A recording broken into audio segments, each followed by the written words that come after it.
या पोरानं जीवाला घोर लावलाय आमच्या. कसं व्हायचं याचं? मामांजी अहो काय झालं, कुणाची एवढी काळजी करताय?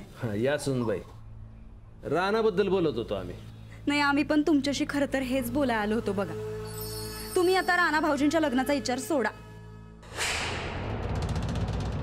जोंधळे अहो लांबचं का असं ना, आमचं मामा लागतात ते, आणि त्यांना चांगलं माहिती की राणा दादा काही लग्न करणार नाहीत. त्यामुळे आता आम्ही असं ठरवलंय की अच्छा, त्याच्या लग्नाची जबाबदारी तुम्ही घेताय? वा वा वा सुनबाई, अहो हेच तर ऐकायचं होतं, म्हणून तर तुम्हाला बोलावलं. खरंय, तुम्हीच राणा दादाचं मन वळवा. काय आमच्या जीवाला घोर लागलाय हो. राणाच्या लग्नाचं तुमच्याशिवाय कुणीच नाही बघू शकणार. तेव्हा त्याला संसाराला लावायचं काम तुमचं. कराल ना एवढं घरासाठी? अहो काय मामांजी, घरासाठी एवढं करणारच की आम्ही. भले शाबास.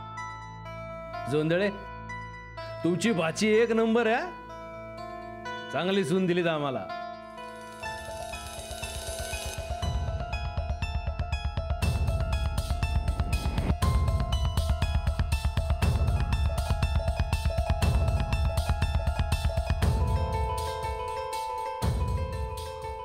काय झालं ताईसाहेब, हात भाजला का? आम्ही बरं भाजू देऊ, पण कराय गेलो एक आणि झालं भलतच. काय ताईसाहेब? त्या बैलाचं लग्न अडवाय गेलतो आम्ही, पण मामांजींनी तर त्याच्या लग्नाचा अंतरपाठच आमच्या हातात दिला. हा, म्हणजे आता त्या बैलाला सजवून मांडवत तुम्ही उभं करणार होय? आम्ही बरं त्याला मांडवत उभं करू? बर, आपण काय करणार ताईसाहेब? आपण तर साहेबांच्या शब्दाबाहेर नाही. शब्द बाहेर कशाला जाया पाहिजे? म्हणजे शब्दात राहूनच करू की काहीतरी. हे बेस्ट आहे. इथं तो बैल ऊस देतोय, लाडू खातोय, आणि आम्ही याच्या लग्नाचा मांडव घालायचा?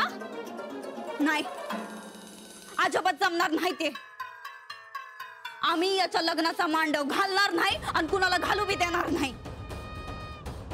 राणाचं लग्न कधीच होणार नाही. पर आपण नाही म्हणलो तरी साहेब लावतीलच की लगीन.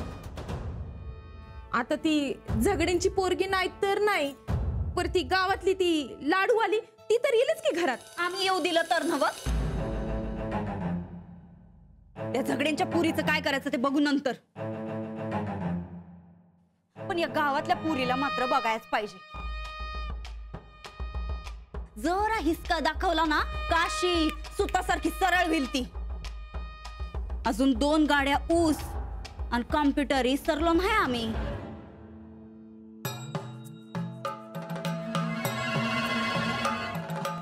साहेबांनी ओवाळणीत जी साखळी दिली होती ती मी राणाजींना परत केली, म्हणून त्यांनी आमच्या घरी 2 गाड्या ऊस पाठवला होता.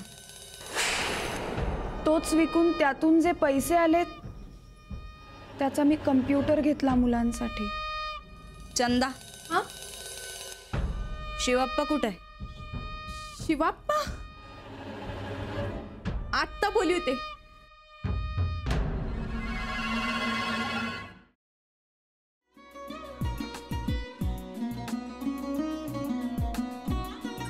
लावू का?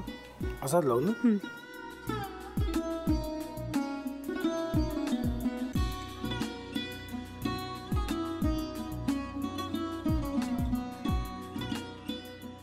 आता काय करायचंय? आता आपण ड्राय स्टफिंग दुसरं काय करणार आपण त्यात? आपण ह्याच्यात मेयोनीज न टाकता बाकीचे सगळे साहित्य टाकायचे. अच्छा, हे सगळं. ऋतू, माझा तर विश्वासच बसत नाहीये. म्हणजे अगं बहिणी आमचं लग्न व्हावं म्हणून किती प्रयत्न करत होती, आणि ते सगळं करताना ती शिवच्या आम्हाला माहिती पुरवते. नाही, मला नाही वाटत. गौरी खूप चांगली असतो म्हणून तुला सगळं जगत चांगलं दिसतं, पण शिव उगाच बोलला असेल का? त्याच्यावर विश्वास नाहीये का तुझा? शिववर पूर्ण विश्वास आहे मी तुम्हाला, पण तो आता हे जे काही करतोय ना, म्हणजे निशा बहिणी समोर त्या राधिका सोबत फिरण्याचं नाटक वगैरे, ते त्याचा काही उपयोग होणार नाहीये. अगं असं कसं म्हणतो? अगं निलिमा, जतीन भाईंचा कॉल आहे. हो माहितीये. रिसीव कर ना. अगं बघ, कट झाला. आता तू रिसीव केला नाहीस म्हणून ते मला करतील. अब पुन्हा आला बघ. घे बघू. पण हे एक ना एक दिवस घडणारच होतं.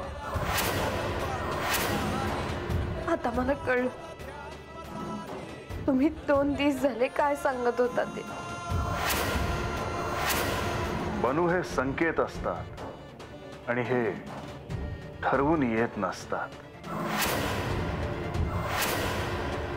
मी बाहेर तुमची वाट बघते.